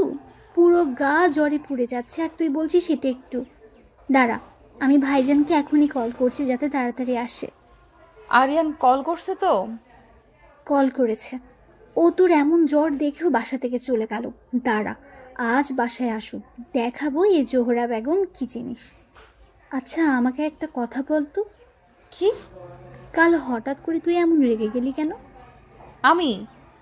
একটা কথাও মিথ্যে বলবি না, সব সত্য কথা বলবি, না হলে তোর কপালেও দুঃখ আছে। আচ্ছা, সব সত্যি বলবো। এখন বল, কাল তুই এমনভাবে রেগে গেছিস কেন? প্রথম থেকে বলি। এটা কি কোনো বই যে তুই প্রথম থেকে বলবি? না মানে, আচ্ছা বল। 3 দিন থেকে এই সমস্যা। এর আগে ভালোই ছিল সব। সেদিন যখন আমরা দুজন কলেজে যাই। তখনও সব ঠিক ছিল, কিন্তু সমস্যা হলো ছুটির পর আমি ক্লাস থেকে বেরিয়ে দেখি তানিয়া আর আরিয়ান একসাথে হেসে হেসে কথা বলছে। আমার রাগ উঠে যায়। তানিয়াটাকে? আরিয়ানের ফ্রেন্ড। তুই না ওকে কোনো মেয়ের সাথে মিশতে দিস না? ওই মেয়েটা আমার কাছে এসে রিকোয়েস্ট করছিল যাতে আমি শুধু ওকেই আরিয়ানের ফ্রেন্ড বানাই। আর তুইও মেনে নিলি? মেয়েটা আমার ব্যাপারে সব বুঝে গেছে, তাই মেনে নিছি। তারপর কি হলো? ওই দিন আমার অনেক রাগ উঠে যায়। পরে বাসায় এসে অনেক কান্না করছি। তার কিছুক্ষণ পর মনকে বোঝাই ওরা তো ফ্রেন্ড, হাসাহাসি করতেই পারে। কিন্তু দ্বিতীয় দিনে একই অবস্থা। ছুটির পর বেরিয়ে দেখি ওরা দুজন বাইকের সামনে দাঁড়িয়ে কথা বলছে। আমার এবার আরও রাগ উঠে যায়। বাসায় এসে সেদিন কিছু খাইনি। তুমি এসেছিলে আমাকে খাওয়াতে। আমি বলেছিলাম আমি ফ্রেন্ডের সাথে খেয়ে আসছি, কিন্তু আমি সেদিন কিছু খাইনি। রাতে আরিয়ান জোর করে নিয়ে খাওয়ায়। তারপর সেই রাতে আমি ঘুমোতে পারিনি, সারা রাত জেগেছিলাম। অনেক কান্না করছি জানো। সকালে যখন আরিয়ানের রুমে আসি তখন দেখি ও জেগে আছে। ভেবে নিয়েছি চলে যাব। তখনই আরিয়ান এসে আমাকে বিছানা নিয়ে শুইয়ে দেয়। তারপর ঘুমিয়ে পড়ি। পরে ঘুম থেকে উঠে শুনি আজ কলেজে যেতে হবে না। আমি অনেক খুশি হই, কিন্তু ওকে বুঝতে দেইনি। সারাদিন ভালোই যায়, কিন্তু বড় সমস্যা হলো সন্ধ্যায় আমি রুম থেকে বেরিয়ে নিচে আসছিলাম, তখনই ওর রুম থেকে ফোনের আওয়াজ আসে। আমি ওর রুমে যাই, ফোনটা হাতে নিয়ে দেখি তানিয়া কল করছে। প্রথম ভাবলাম ধরবো না, পরে কি যেন মনে করে ধরলাম। তখন তানিয়া বলল, জান্নাত কান্না করে দিল। কি বলেছে তোরে? মা আমারে বল। বলছে কান্না থামা, তারপর বল। বলছে হ্যালো বাবু, কি করো? কথা বলছো না কেন? বাসায় পৌঁছে গেছো? কি হলো, কথা বলো। ও বুঝছি, ওই ডাইনি মানে জান্নাত আপু তোমার পাশে, তাই তো? কোনো সমস্যা নেই, আমি বলি। আর তুমি শোনো, তোমার কথা বলতে হবে না। শোনো না, আর কতদিন এভাবে থাকবো? চলো না আমরা পালিয়ে যাই। ওই ডাইনির জন্য তো এখানে থাকা যাবে না। এখানে থাকলে আমাদের রিলেশন টিকিয়ে রাখা যাবে না, ও ব্যাঘাত ঘটাবে। চলো না চান, আমরা দূরে কোথাও পালিয়ে যাই, যেখানে আমাদের ছোট্ট একটা সংসার হবে, দুটো বাচ্চা নেব, সুন্দর সংসার হবে আমাদের। এখানে থাকলে ওই ডাইনির জন্য কিছুই হবে না, সব সমস্যার মূল গোড়া হয়ে দাঁড়াবে। চলো না। কি? ওই মেয়ের এত বড় সাহস আমার মেয়ের ডাইনি বলে? আজ আসুক ও বাসায়, দেখাবো আমি ওর সংসার করা। না আম্মু, ও যা করছে ঠিক করছে। কান্না করছে আর বলছে, কি ঠিক করেছে? তোরে ঘরে রাখে অন্য মেয়ের সাথে রিলেশনে গেছে, এটা ঠিক? আম্মু অনেক রেগে গেছে। ও রিলেশনে যায়নি আম্মু। মানে? পুরোটা শুনো আগে। বল। এসব শোনার পর আমি অনেক রেগে যাই। রাগের চোটে আমার চোখ দিয়ে পানি পড়তে থাকে। অস্থির হয়ে পড়ি আমি, যাকে এতদিন ভালোবাসলাম, যার কারণে অন্য ছেলের দিকে ভুলেও তাকাইনি, সে আজ আমাকে ধোকা দিল। যার সাথে আমার জন্মের পরেই বিয়ে ঠিক, সেই আমাকে ধোকা দিল। অনেক রাগ হয় আমার, রাগে হাত পা কাঁপতে থাকে। তখন হুট করে আরিয়ান রুমে আসে। ওকে দেখে আরো রেগে যাই। রাগের চোটে হাতের ফোনটাকে ফ্লোরে আছাড় মারি। তাহলে কাল তুই ওর ফোন ভেঙেছিস? তারপর আমি ওর রুম থেকে কান্না করতে করতে বেরিয়ে আমার রুমে যাই। কিছুক্ষণ পর আরিয়ানও আমার রুমে আসে। ওকে দেখে আমার আরো রাগ ওঠে, বুক চিরে কান্না বেরিয়ে আসে। আমি ওকে দু কথা শুনিয়ে রুম থেকে বের করি। তারপর অনেক কান্না করি। এক সময় ওকে অনেক বকাবকি শুরু করি। তারপর ধীরে ধীরে ঘুমিয়ে পড়ি। হইছে, তারপর থেকে আমি জানি। আমি তোকে ঘুম থেকে তুলে খাওয়াতে নিয়ে আসলাম, তারপর খেয়ে দিয়ে রাত 1টার সময় রুমের ভেতরে যুদ্ধ শুরু করলি। এখনো শেষ হয়নি তো। তাহলে? আমি শুধু বলি, তুমি শুধু শুনো। আচ্ছা বল। তারপর খেয়ে দিয়ে যখন রুমে আসলাম তখন মাথা চটে যায়। দরজা বন্ধ করে বালিশে মুখ গুজে কান্না করা শুরু করি। একবার ভাবলাম আত্মহত্যা করব, কিন্তু আত্মহত্যা মহাপাপ, তাই ওদিকে পা বাড়াইনি। আমি এতটুকু অবুঝ নই। রাত বাড়তে থাকে, আমার মন খারাপ আরও বেড়ে যায়। রুম থেকে বেরিয়ে ছাদে যাই। ছাদে গিয়ে 2 হাত লম্বা একটা রড পাই, ওটা নিয়ে রুমে আসি। তারপরেই ভাঙচুর শুরু করি। হইছে, তারপর থেকে জানি। না, তারপর কি হলো সেটাও জানো না? কি হলো তারপর? তারপর তোমরা আসো আমার রুমের সামনে, অনেক ডাকাডাকি করো, কিন্তু আমি সাড়া দেইনি। লন্ডভন্ড করে দেই পুরো রুম, ভেঙে গুড়িয়ে দিই সমস্ত কাজ। সেই কাজ ভাঙতে গিয়ে আমার হাত পা কেটে যায়, রক্ত পড়তে থাকে, কিন্তু তাও থামিনি আমি। কিছুক্ষণ পর তোমরা চলে যাও। আরিয়ান আমাকে ডাকে। আমাদের মধ্যে অনেক কথা হয়। এক সময় আরিয়ান বলে সব মিথ্যা। আমার যেন জান ফিরে এলো, কিন্তু তাও বিশ্বাস হচ্ছিল না। তখন ও বলে আমাকে রাগানোর জন্য নাকি ও তানিয়ার সাথে প্ল্যান করেছে, এমন করেছে। তাও বিশ্বাস করিনি। ও বলে প্রমাণ চাও? আমি বলি হ্যাঁ, আমি প্রমাণ চাই। তখন ও তানিয়াকে কল করে, তারপর আমার কাছে ফোন দেয়। আমি ফোন কানে ধরতেই তানিয়া বলল, ফ্ল্যাশব্যাক। সরি আপু, তুমি যা শুনছো সব মিথ্যে। আমি আর আরিয়ান মিলে এই প্ল্যান করি যাতে তুমি আগের মতো হও। তবে এইসব আরিয়ানই করতে বলেছে আমায়, কারণ তুমি দিন দিন অন্যরকম হয়ে যাচ্ছ।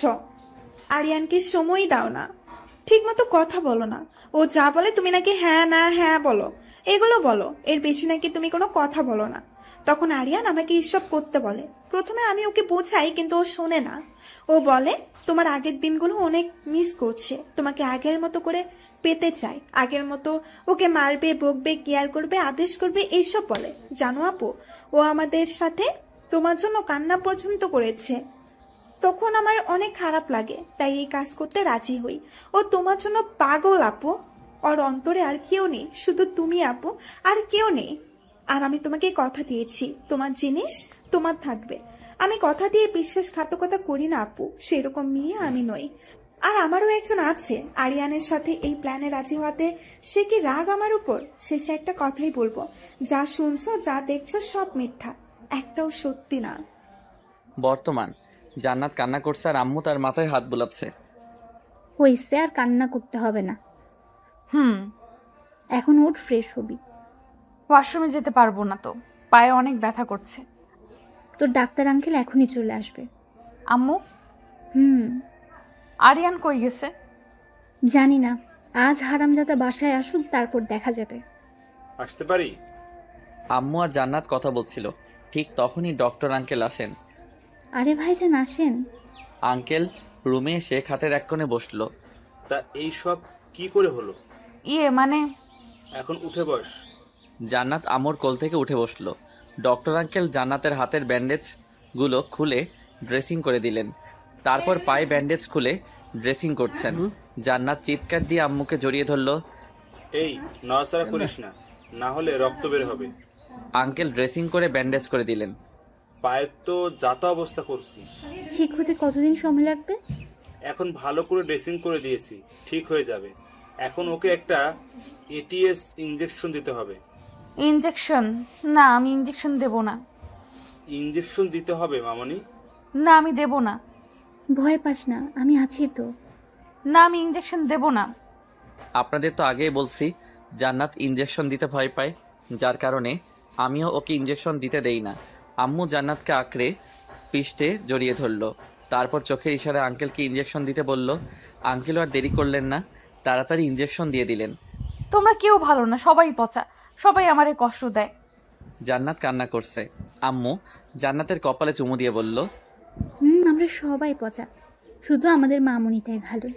আচ্ছা এদিকে আয়, দেখি জ্বর কতটুকু। না, আমি যাব না। আবার ইনজেকশন দিবে? আরে বাবা আর দেব না, আমার সময় যাচ্ছে, তাড়াতাড়ি এদিকে আয়। না, আমি যাব না। জান্নাত আম্মুকে শক্ত করে জড়িয়ে ধরল। আমার সময় যাচ্ছে ভাবি, আমাকে আবার অন্য জায়গায় যেতে হবে। জামা, তোর ডাক্তার আঙ্কেলের কাছে যা, জ্বর মাপুক। না। আচ্ছা ঠিক আছে, এদিকে আসতে হবে না। এনে ধর, বগুলের নিচে রাখ। জান্নাত আঙ্কেলের হাত থেকে থার্মোমিটার নিয়ে বগলের নিচে রাখলো। তার কিছুক্ষণ পর আবার বের করে দিল। আঙ্কেল থার্মোমিটার দেখে বলল, আমি কিছু ঔষধ দিচ্ছি, এখন খাওয়ার পর খাইয়ে দিবে। আঙ্কেল ওষুধগুলো দিয়ে চলে গেল। আমি আলীর বাসায় এসে আলীকে সব খুলে বললাম, আর আমার বাকি দুজন ফ্রেন্ডকেও বলতে বলছি। তারপর বিয়ের দাওয়াত দিয়ে বাসায় চলে আসলাম। বাসায় ঢুকেই মনে হয় ভুল করছি। বাসায় আসা মাত্র আম্মু ঝাড়ু দিয়ে দৌড়ানি দিল। দৌড়াতে দৌড়াতে আমার রুমে আসলাম। এসে দেখি জান্নাত বসে আছে। ওর পিছনে গিয়ে লুকালাম। প্লিজ আমার কলিজা, আমার সোনা বউ, আমার লক্ষ্মী বউ, আমারে বাঁচাও, না হলে আম্মুর পিটুনি খেয়ে হাসপাতালে যেতে হবে। এতক্ষণ কই ছিলি? আলীর বাসায় গেছিলাম। কি জন্য গেছিলি? দাওয়াত দিতে? হ্যাঁ, প্লিজ বাঁচাও আমার সোনা বউ। আমি ওর কোমর জড়িয়ে ধরলাম। ওকে, আমার লক্ষ্মী সোনা বর, আমি দেখছি। আম্মুও আমার রুমে আসলো, হাতে ঝাড়ু। জান্নাত মা, তুই সামনে থেকে শহর, আমি আজ ওর পিঠের চামড়া তুলবো। না আম্মু, তুমি আমার বরকে কিচ্ছু করবে না। মানছি ও একটা ভুল করেছে, তাও এবারের মতো মাফ করে দাও। क्या मोहब्बत है यार इस लड़की के दिल में मेरे लिए। না, কোনো মাফ নেই। ও দিন দিন শয়তান হয়ে যাচ্ছে, ওকে শায়েস্তা করতেই হবে, না হলে আরও বিগড়ে যাবে। এইবারের মতো মাফ করে দাও। আমি কথা দিচ্ছি ও আর কোনো দিন এমন কাজ করবে না। আমি জান্নাতের কানের কাছে গিয়ে বললাম, তুমি কি আম্মুকে সব বলে দিছো? জান্নাত দাঁতে দাঁত চেপে বলল, হ্যাঁ বলে দিছি। এখন তুই আম্মার কাছে মাফ চা, বল আমি আর কোনো দিন এমন কাজ করব না। ওকে বলতে বল। বল। হ্যাঁ কি বলবো? একটু আগে যেটা বললাম। ও হ্যাঁ, আম্মু মাফ করে দাও, আমি কথা দিচ্ছি আর কোনো দিন এমন কাজ করব না। সত্যি বলছিস নাকি কিছুক্ষণ পর আবার ভুলে যাবি? না সত্যি, এই আমি আমার মাথা ছুঁয়ে বলছি। আমি আমার মাথায় হাত রাখলাম। আম্মু চোখ বড় বড় করে আমার দিকে তাকালো। জান্নাত কান্না করে উঠল। আসলে আমি এমনভাবে কোনোদিন প্রমিস করিনি। কান্না করছো কেন? তুই যদি কথা রাখতে না পারিস, পরে যদি তোর কোনো বিপদ হয়, আমি কি করে থাকবো? মাথায় হাত রাখতে কে বলছে? আরে আমার কিছু হবে না। আর আমি যেহেতু কথা দিয়ে দিছি, সেহেতু আমি মরণ পর্যন্ত কথা রাখবো। আমি জান্নাতকে একটু শক্ত করে জড়িয়ে ধরলাম। আম্মু রুম থেকে চলে গেল। মাথায় হাত না রাখলে হতো না। বাদ দাও তো। বাদ দিব, হ্যাঁ বাদ দিব। তোর কিছু হলে আমার কি হবে? বলেই মারতে লাগলো। আমি ওর হাত দুটো মুঠো এনে চুমু খেলাম। তারপর বললাম, এই নরম তুলতুলে দুটি হাত দিয়ে আমাকে আগলে রাখবে, তাহলে বিপদ কোত্থেকে আসবে? জান্নাত কান্না করতে করতে আমার বুকে মাথা ঠেকালো। বাদ দিতে বলছি তো এইসব কথা। সেই কখন থেকে কান্না করেই যাচ্ছ। তুমি কান্না করলে আমার একটু ভালো লাগে না। আচ্ছা ঠিক আছে, আর কান্না করব না। এই তো ভালো। এখন বলো, সকালে কিছু খেয়েছো? হ্যাঁ খেয়েছি। ওকে আমি যাই, নিচে অনেকেই আসতে দেখছি। এখন এখানে থাকা ঠিক হবে না, লোকে অনেক কথা বলবে। কিছুক্ষণ পর আলী, রনি, তানিয়া ওরা আসবে। কে কি বললো এতে আমার মাথা ব্যথা নেই। আমি আমার বরের সাথে আছি, কোনো পরপুরুষের সাথে না। ম্যাডাম এখনো আমাদের বিয়ে হয়নি, এখনো আমি পরপুরুষ। কিন্তু আমি তো তোকে কোনো দিন পরপুরুষ হিসেবে মানিনি। সব সময় আমি তোকে আমার স্বামী হিসেবে মেনেছি। হইছে, আমি বুঝতে পারছি। তাহলে এখন এখানে চুপ করে বসে থাক। দেখো এটা হয় না, কেউ দেখলে খারাপ ভাববে। মাত্র কয়েক ঘন্টারই তো, তারপর তো সারা জীবনের জন্য তোমার কাছে চলে আসবো। যা বেরিয়ে যা, বেরিয়ে যা রুম থেকে। লাগবে না তোকে আমার পাশে থাকার। বলেই ধাক্কাতে লাগলো। আমি তাকে আঁকড়ে পৃষ্ঠে জড়িয়ে ধরে তারপর 4 ঠোঁট এক করে দিলাম। এক করার পর বুঝতে পারলাম এই মেয়ে এটার জন্যই এমন করছিল। আমি ছোটার চেষ্টা করছি কিন্তু পারছি না। এখনও এমনভাবে ধরছে আমায় যে ছুটার সামর্থ্য আমার নেই। অনেকক্ষণ পর ছাড়লো। এটার জন্যই বুঝি আমারে থাকতে বলছিল। জান্নাত একটা মুচকি হাসি দিল। এই মেয়ের মনে কি চলে কে জানে। আমি ওখান থেকে উঠতে যাব, অমনি আমাকে টেনে খাটে ফেলে দিল। তারপর আমার বুকের উপর উঠে বসলো। আরে করছো কি? কেউ এসে পড়লে একেবারে কেলেঙ্কারি হয়ে যাবে। কেউ আসবে না বলেই আবার আমার ঠোঁটের উপর অত্যাচার শুরু করলো। প্রায় 5 মিনিট পর ছাড়লো। দোহাই লাগে ম্যাম, এখন আমারে ছাড়েন। রাতে যা খুশি কইরেন, আমি কিছু কমু না। প্লিজ এখন ছাড়েন। আচ্ছা ঠিক আছে, এখন ছেড়ে দিলাম, যাও। আজকের রাতটা শুধু আসুক, তারপর দেখাবো মজা। জান্নাত আমার উপর থেকে সরে গেল। আমি তাড়াতাড়ি করে রুম থেকে বেরিয়ে অন্য রুমে চলে আসলাম। রুমে এসে একটা স্বস্তির নিঃশ্বাস ফেললাম। এই মেয়ে একটুর জন্য আমাকে ফাঁসিয়ে দিচ্ছিল। কেউ দেখে ফেললে নির্ঘাত কেলেঙ্কারি হয়ে যেত। রুমে এসে শুয়ে পড়লাম। এদিকে পুরো বাড়ি সাজানো হচ্ছে। আমার মামা মামি ওনারাও আসছে। শুধু আসেনি জান্নাতের নানুর বাড়ি থেকে কেউ। আমি বুঝি না, চাচা চাচি মরার পর থেকে ও বাড়ি থেকে কেউ একটু খোঁজও নেয়নি। মেয়েটা কেমন আছে, কি করছে, খেয়েছে কিনা, ভালো আছে কিনা, একটাবার একটু খোঁজও নেয়নি। কি মানুষ তারা। আমি শুয়ে আছি, কিছুক্ষণ পর রুমের ভিতরে আলী আর রনি আসলো। ভাবেনি প্ল্যানটা সাকসেস হওয়ার পর ডাইরেক্ট বিয়ে হয়ে যাবে। আমি তো এখন বিয়ে করতে চাইনি, কিন্তু ওর কথার উপর কথা বলতে পারবো না। যা হয়েছে হয়ে গেছে, বাদ দে। আজ হলেও তুই আপুকে বিয়ে করবি, কাল হলেও তুই আপুকেই বিয়ে করবি। তাই অযথা কথা না বাড়ানোই ভালো। সেটাই। এখন ওঠ, গোসল করে আয়। আঙ্কেল আমাদের পাঠিয়েছে তোকে তৈরি করার জন্য। যাচ্ছি। তানিয়া আসছে? আসছে আপুর কাছে। জান্নাত কিছু বলেনি? না, কিছু বলেনি। ভালো কোনো গোল্ড না হয় ভালো। এখন তাড়াতাড়ি যা, গোসল করে আয়। তোরা বস, আমি আসছি। ওয়াশরুমে গিয়ে ভালো করে গোসল করে বের হলাম। তারপর তৈরি হয়ে নিচে চলে আসলাম। নিচে এসে বসে আছি, কিন্তু আমার বউয়ের কোনো খবর নাই।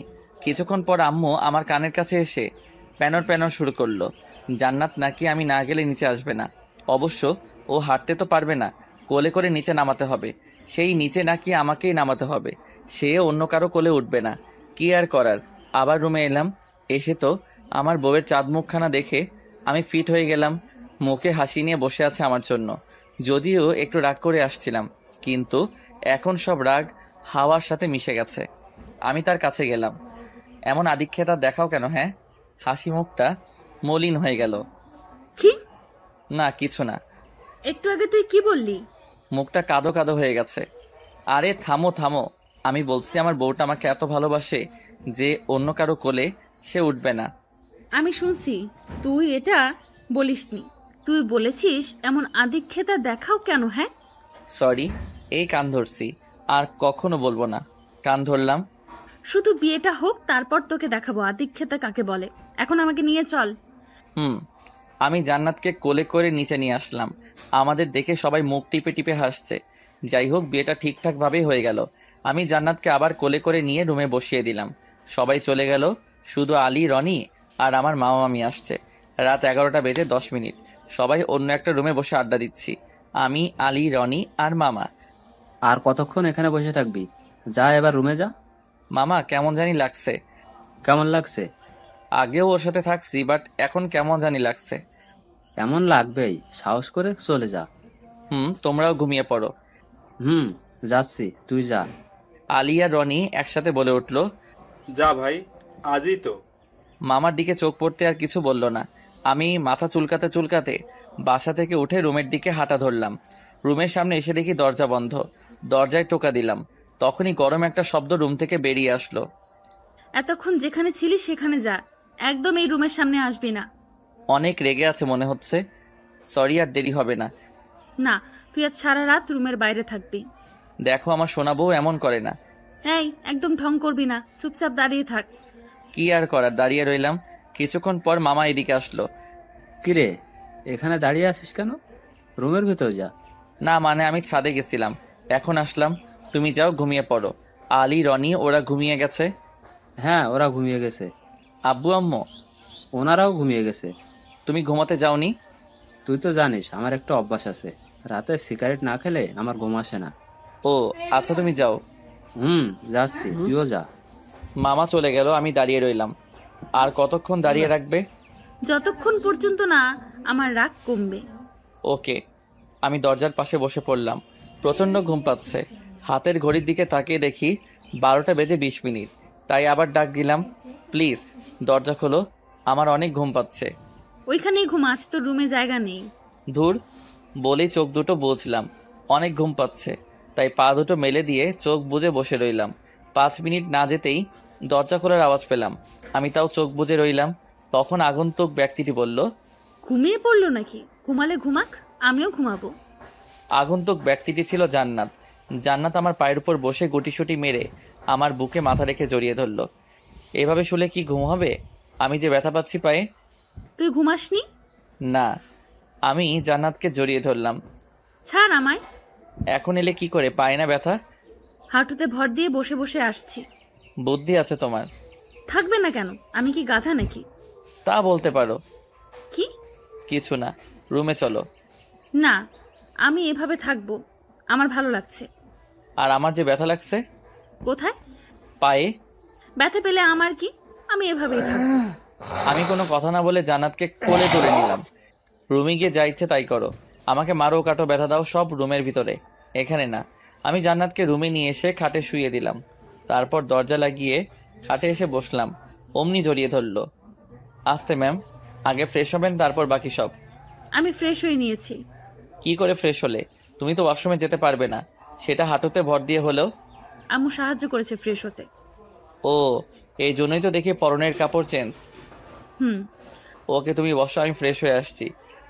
তাড়াতাড়ি আয়, আমার ঘুম পাচ্ছে। আমি ওয়াশরুমে গিয়ে ফ্রেশ হয়ে রুমে আসলাম। তারপর বাসরাতে স্বামী স্ত্রী ধর্মীয় নিয়মকানুন যা আছে তাই করে বসে রইলাম। এবার ঘুমিয়ে পড়ো। জান্নাত চোখ বড় বড় করে তাকিয়ে বলল, কিসের ঘুম? কেন? তুমি না তখন বললে তোমার ঘুম পাচ্ছে? এখন আর ঘুম পাচ্ছে না। জেদ ধরো না, ঘুমিয়ে পড়ো, আমার অনেক ঘুম পাচ্ছে। কি, তোর ঘুম পাচ্ছে? দাঁড়া, তোর ঘুম ছোটাচ্ছি। জান্নাত আমার গলা টিপে ধরলো। আরে করছো কি, ছাড়ো, ব্যথা করছে তো। ওকে ওকে ওকে। জান্নাত আমার গলা ছেড়ে দিয়ে বলল, আর ঘুমাবি? ঘুম পাচ্ছে এখন? হ্যাঁ মানে না না। এই তো গুড। তো এখন জেগে থাকে কি করব? আমি যা বলবো তাই করবি। দেখো এখন এসব কিছুই করা সম্ভব নয়। কেন, কি সমস্যা? তুমি এখন অসুস্থ, সুস্থ হও তারপর। কে বলেছে আমি অসুস্থ? এই দেখ, আমি একদম ফিট আছি। যদিও পায়ে একটু ব্যথা, তাও কোনো ব্যাপার না। আমি বলছি তুমি অসুস্থ, তাই আর কথা বাড়িও না, ঘুমিয়ে পড়ো। আর আমি জানি তুমি সুস্থ না অসুস্থ। ধুর। বলেই একপাশে শুয়ে পড়ল। রাগ করছো? অন্যদিকে ঘুরে গেল। আমি জান্নাতকে আমার দিকে ঘুরিয়ে জড়িয়ে ধরলাম। জান্নাত ছোটানোর চেষ্টা করছে। আমি বললাম, আমি জানি তোমার মনে কি চলছে। একটা মেয়ে তার স্বামীর কাছে এই রাতে যা চায় তুমিও তাই চাচ্ছ, কিন্তু তুমি বুঝতে চাইছো না কেন? তুমি এখন অসুস্থ, সুস্থ হও তারপর সব পাবে। আমার কিচ্ছু চাই না, ছাড় আমায়। আমি জান্নাতের ঠোঁট আমার দখলে নিয়ে নিলাম। জান্নাত অনেক চেষ্টা করছে ছুটার, কিন্তু পারল না। এরপর উল্টো রেসপন্স করছে। আমি বুঝতে পারছি এই মেয়ে অন্য জগতে চলে যাচ্ছে। তাড়াতাড়ি ছুটিয়ে নিলাম। হয়েছে, এবার ঘুমিয়ে পড়ো। আর একবার প্লিজ। ওকে, এটাই শেষ। তারপর লক্ষ্মী মেয়ের মতো ঘুমাবে। কোনো রকম কোনো বায়না আর করবে না। বায়না করলেও তুই দিবি না, আমি জানি। এখন যেটুকু দিবি ওইটা আর আমার জন্য এনাফ। এগুলো পড়তে হবে আপনাদের? যান এবার। অবশেষে সিঙ্গেল থেকে মিঙ্গেল হলাম। আপনাদের তো দাওয়াত দিতে পারলাম না, মাইন্ড করবেন না। বিয়েটা হুট করেই হয়ে গেল। দেখা হবে অন্য কোনো গল্পে, তখন অবশ্যই দাওয়াত দিব। বাই, ভালো থাকবেন, সুস্থ থাকবেন, নিজের ভালোবাসার মানুষটিকে আগলে রাখবেন। মনে রাখবেন, কাউকে কষ্ট দিয়ে কেউ সুখী হতে পারে না, হোক সেটা বাবা মা বা প্রিয়জন, কিংবা কাছের মানুষ বা দূরের মানুষ।